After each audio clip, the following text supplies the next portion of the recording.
नमस्कार दोस्तों, इस समय दुनिया में जिस तरह के जियोपॉलिटिकल हालात बने हुए हैं, उसमें भारत की भूमिका काफ़ी ज़्यादा महत्वपूर्ण है।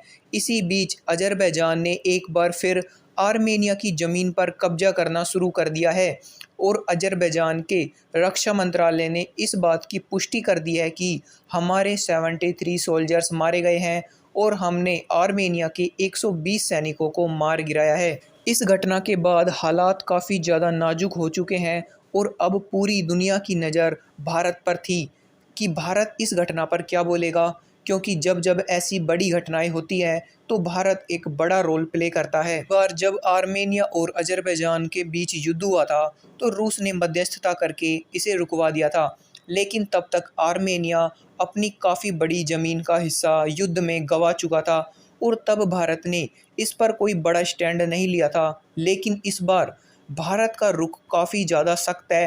भारत के विदेश मंत्रालय ने इस घटना पर 24 घंटे के अंदर अंदर ही अपना बयान जारी कर दिया है और उन्होंने एक स्टेटमेंट में कहा है कि अग्रेसर साइड टू सीज हॉस्टिलिटीज़, यानी कि आक्रामक रुख वाले पक्ष को इस तरह की झड़पों को रोकना चाहिए। भारत ने इशारों इशारों में अज़रबैजान को एक चेतावनी दे दी है, वो भी बिना नाम लिए। दोस्तों, भारत ने ये स्टेटमेंट बिना अज़रबैजान का नाम लिए दी थी, लेकिन अज़रबैजान ने भी इसका रिप्लाई देते हुए भारत को कहा है कि अगर भारत इन सभी घटनाओं को रोकना चाहता है तो भारत कोई प्रस्ताव लेकर आए, यानी कि मध्यस्थ की भूमिका निभाए। हम उस पर ज़रूर विचार करेंगे। और इन सभी के बीच अमेरिका भी एक्शन में दिख रहा है। दरअसल अमेरिकी संसद की स्पीकर नैन्सी पेलोसी ने एक स्टेटमेंट में कहा है कि वो जल्दी आर्मेनिया का दौरा करेगी और वहाँ के जो हालात हैं उनकी जानकारी लेगी। पिछले महीने नैन्सी पेलोसी ताइवान की यात्रा पर गई थी, जिसके बाद चीन बुरी तरह से भड़क उठा था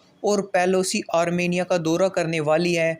दरअसल नैन्सी पेलोसी G7 की स्पीकर समिट को संबोधित करने वाली है, जिसके लिए वो बर्लिन जाएंगी, लेकिन उससे पहले वो आर्मेनिया भी जाने वाली है।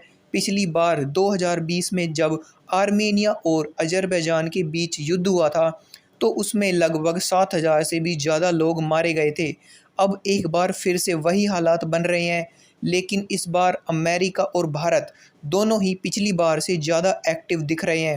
इस विवाद को लेकर UNSC में मीटिंग भी बुलाई गई और इस मीटिंग में भारत के स्थायी प्रतिनिधि ने कड़ी प्रतिक्रिया देते हुए कहा है कि किसी भी समस्या का समाधान युद्ध से नहीं, बल्कि दोनों पक्षों को शांति से इसका हल निकालना चाहिए। दोस्तों, आप सब सोच रहे होंगे कि भारत आर्मेनिया और अज़रबैजान के युद्ध में इतना इंटरफेयर क्यों कर रहा है।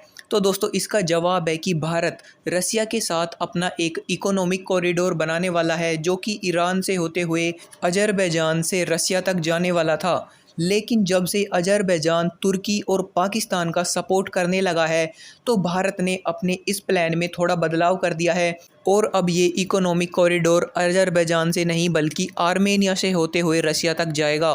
दोस्तों, इसीलिए भारत आर्मेनिया के सपोर्ट में है।